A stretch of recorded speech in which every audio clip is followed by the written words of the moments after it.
Hi நண்பர்களே, நான் உங்களை இன்னைக்கு நாம பார்க்க போற விஷயம் ஜூன் 3ஆம் தேதி புதன்கிழமை மாலையில கொழும்புல இருந்து 65 கிலோமீட்டர் தள்ளி அங்குர்வாந்தோட்ட வடகொடை என்ற சின்ன ஊர்ல ஒரு முதியோர் இல்லம் எரிஞ்சு போச்சு.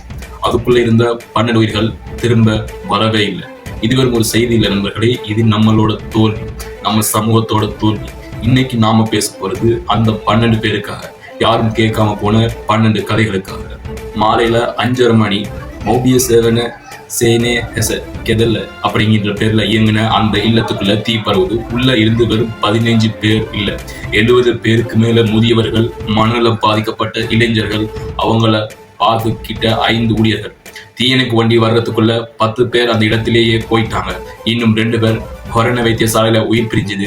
17 வயது சிறுவன் ஒருவனும் அந்த 12 பேர்ல இருந்து 51 பேரை போலீஸ், இராணுவம், ஊர் மக்கள் சேர்ந்து காப்பாத்தினாங்க.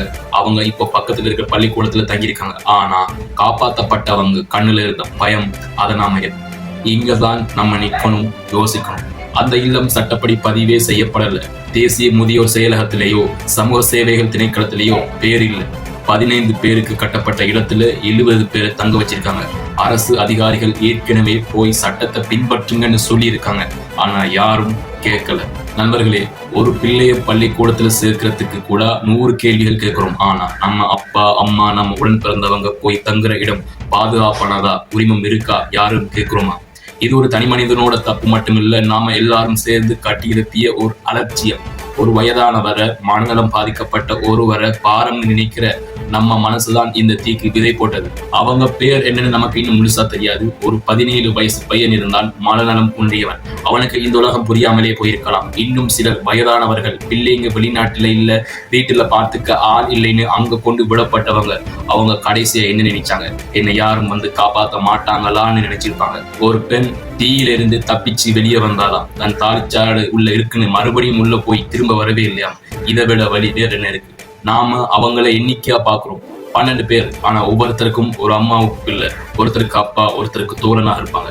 அந்த 12 வாழ்க்கை இன்னைக்கு இல்லவே இல்லை. இல்லத்தோட உரிமையாளர் இசுரு அனுஷ்க பெரேரா கைது செய்யப்பட்டிருக்காரு. அலட்சியத்தால் மரணம் ஏற்படுத்தினார்னு வழக்கு. அவர் ஜூன் 11 வரை விளக்கமறியல் இருக்காரு. ஆனா அவரை மட்டும் பிடிச்ச என்ன விஷயம்? தீ விபத்துக்கான காரணம் இன்னும் தெரியல. 3 போலீஸ் குழுக்கள் விசாரிக்குது.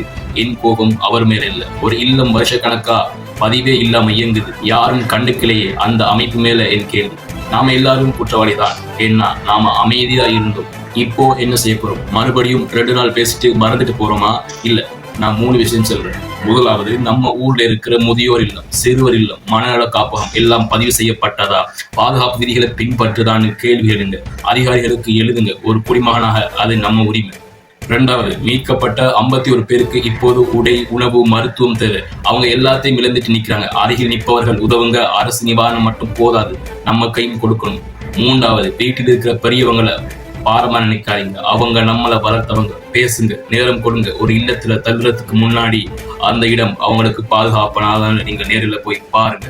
12 உயிர் போயிருக்கு, அதை திருப்பி கொண்டு வர முடியாது. ஆனா இந்த 12 மரணம் அடுத்த 1200 பேரோட வாழ்க்கையை காப்பாத்துது.